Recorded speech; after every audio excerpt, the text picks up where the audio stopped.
all, welcome to a Galaxy Man Show interview show. So for my very next guest of this week is this incredible actor known by the name of Spencer Jarman. So I'm about to add Spencer into the live now and have a chat with Spencer about his incredible projects and work that Spencer has done.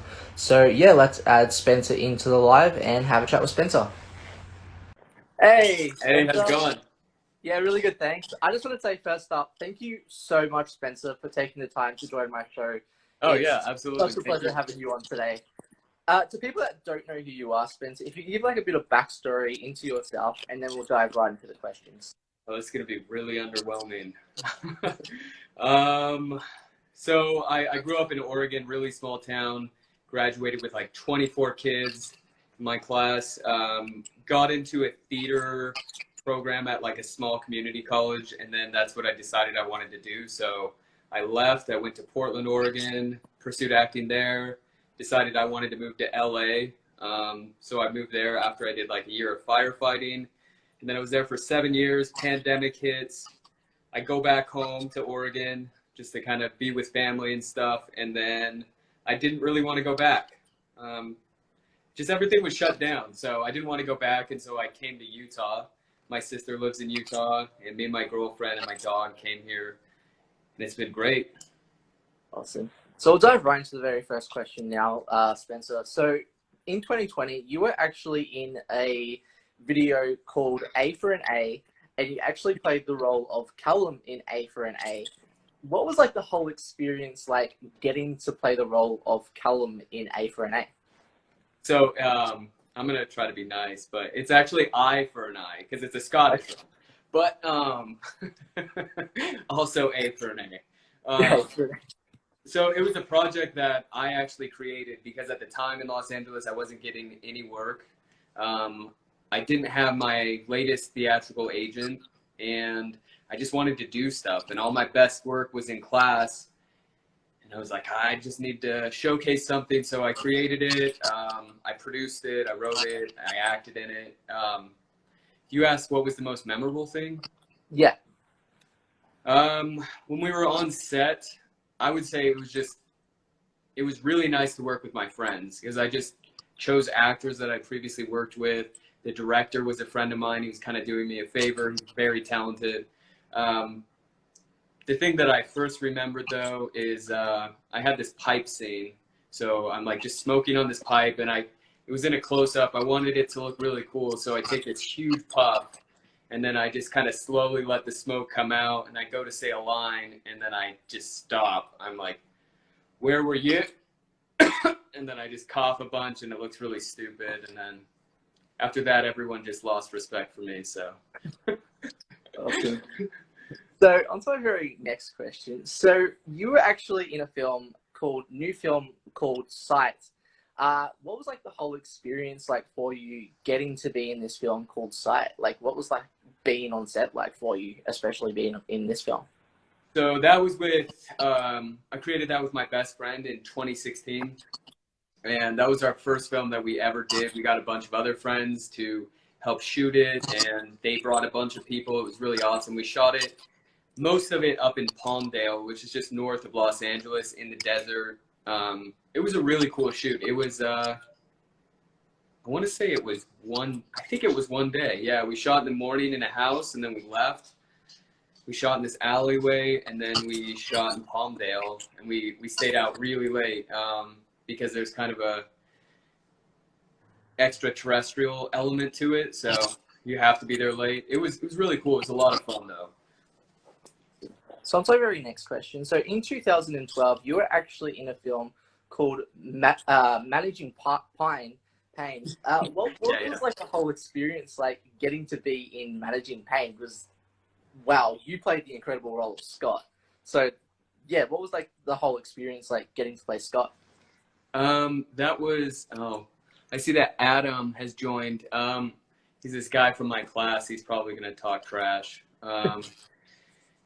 Anyway, so Managing Pain, I shot that in Portland, or actually it was Vancouver, and it was a short film. The most memorable part of it was I was a character that I had cancer, and it was like in my face, and so I had to get a biopsy. So they did a bunch of makeup on me, and that was a cool experience. I also just kind of remember being on the set, and one of the actors, I'm not going to say who, he kind of just came to set and he wasn't really prepared, and it was just kind of funny. At the time, I didn't know what I know now, but he was just asking all these questions, and I'm like, you should have asked this before. Awesome. So my very next question. So in 2015, you were actually in a film called Landline. What was like the whole experience for you getting to be in like Landline? Because that was such an incredible film, by the way, I have to say. Yeah, what was it like getting to be in Landline? Landline. So yeah. Okay. I That was a first time director. Her name was Shawnee. Very first time, and we shot at this house in the Sherman Oaks Hills, and it was the director from Hellraiser. Like, yeah, so there was memorabilia all over the house. That was like one of the coolest parts. It was like all the Hellraiser posters and stuff, and I was just more interested in that than the film, to be honest. It was cool. I really liked the idea and the concept behind it, but it's tough, when it's your first project. Execution is hit or miss, I guess. I don't know. Awesome. So on to the very next question. So who inspired you as an actor to get into like acting in the first place? That would be Adam Carey, excuse me. He's in the chat right now. He's a great actor. I'm just joking. Let's see. I think my parents kind of put it in my head. I was like 10 or 11. They go, hey, do you want to try out for this showcase thing? It might have been a money grab. I don't know. But it kind of just put it in my head. Oh, maybe I could do modeling or acting someday. And then as high school went on, maybe like someone like Heath Ledger. I remember seeing The Dark Knight, and I was just like, wow, that is some great acting. And at the time, I didn't have very much reverence for old films. That kind of came later after I was on the journey. But I'd say like Heath Ledger. I wanted to be in a bunch of like guy movies, like 300 and Warrior, and movies like that. That, I don't know, those really appealed to me at that age. Awesome. So on to the very next question. So if you could be in any TV or movie franchise, what would it be and why? I would love to be in Peaky Blinders, but they just shot their last season, so that ship has sailed. Yeah, that would probably be the one. Maybe a show like it, similar to it. Yeah, there's a bunch of good shows, but they've already passed. Movie franchise. I would like to be in Marvel, because if you do anything Marvel, you're good for the rest of your career. Yes, yes. And also, it would be really cool. It would be awesome, but we'll see. We'll see how the next phase goes. I could actually picture you as like a Tony Stark kind of vibe. Oh, yeah. I actually just shot this commercial where I was doing an impersonation of Tony Stark. Oh, that's so cool. Yeah. So I'm excited for that to come out. Yes. Awesome. So on to our very next question. So what have you learned about yourself, like as a person and as an artist, like especially during COVID?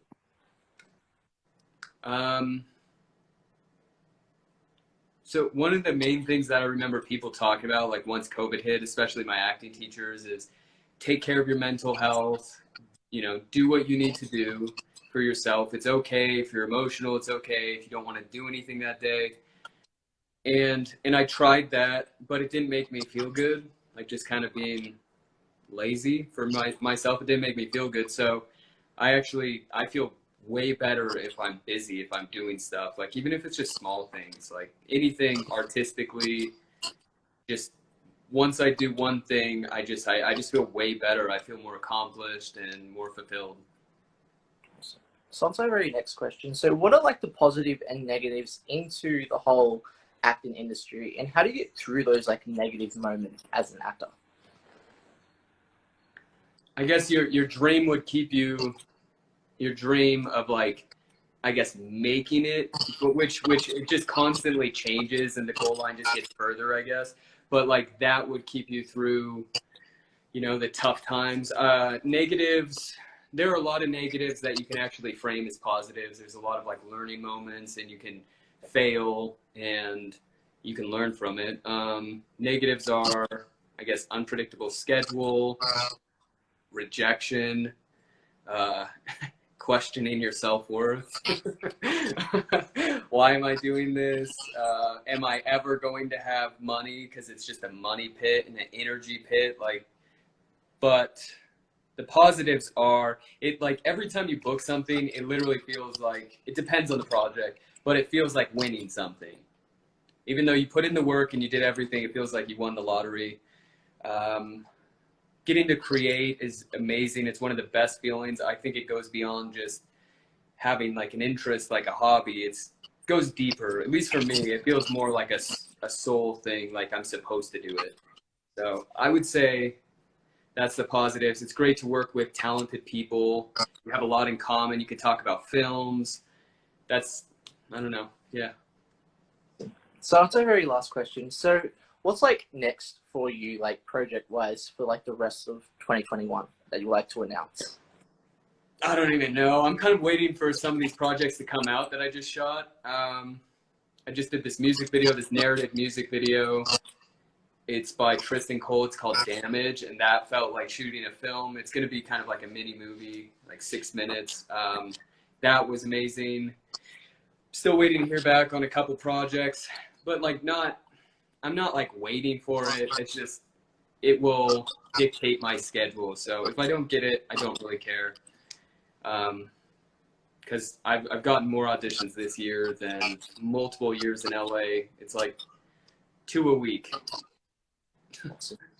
So I just want to say thank you so much again, Spencer, for taking the time to join my show. It's been such a pleasure having you on today. Do you have like any last final thoughts that you'd like to say to people on the show? No, just thank you. I noticed that I started watching your videos. I noticed that you really like comic book stuff, right? Yeah. So who's like your favorite comic book character? Do you have one? Or do you have one? I do have an inspirational character. I don't think it's like a comic character, but Doctor Who. Oh, okay. Yeah. Doctor Who's been a really big inspirational character in my life, even through the hard times and the good times, and it just gets me through the days, and that's what got me to do interviews in the first place. Was like I was like when I was like in school, I was like, I always want to be like the Doctor from Doctor Who in TV. And I was like, what can I do to get that and make that a goal? And so I was like, I just love supporting you guys, like artists like yourself, and singers of course too. And it's just, it just makes me feel so positive just doing interviews with you guys and just like supporting, especially in these times. And it's amazing. So yeah, I got to give that show a chance. I've only seen I've seen the episode Blink. One of my exes was like, "You have to watch this episode." I really liked it. And who is the main doctor for like the long stretch? What's his name? The actor. So there's been there's old classic and like new Who. So there's been Tom Baker, which is the fourth Doctor, which was the old classic Doctor, which was the one with the scarf. He was the longest in old classic, but in new Doctor Who, in new Doctor Who, which was David Tennant, which was the David Tennant, right? Yeah, that's who I was thinking of. So I actually saw him. I was working at this restaurant outside Universal. It was like actually on the City Walk at Universal, and he was sitting there and he was with his family and he had a hat on, and I was like, ugh. And I just seen what's that? Jessie, what's her name? He played Kilgrave in that show. Do you remember? Oh yes, Jessica Jones. Yeah. Yeah. So I saw that and was like, oh my gosh. And I didn't really know I hadn't seen his Shakespeare work or anything like that. Like I hadn't seen him as Hamlet, but I really wanted to say something to him. But a lot of times those people are just trying to relax, and so I just kind of let it be. It was just like Such a great moment.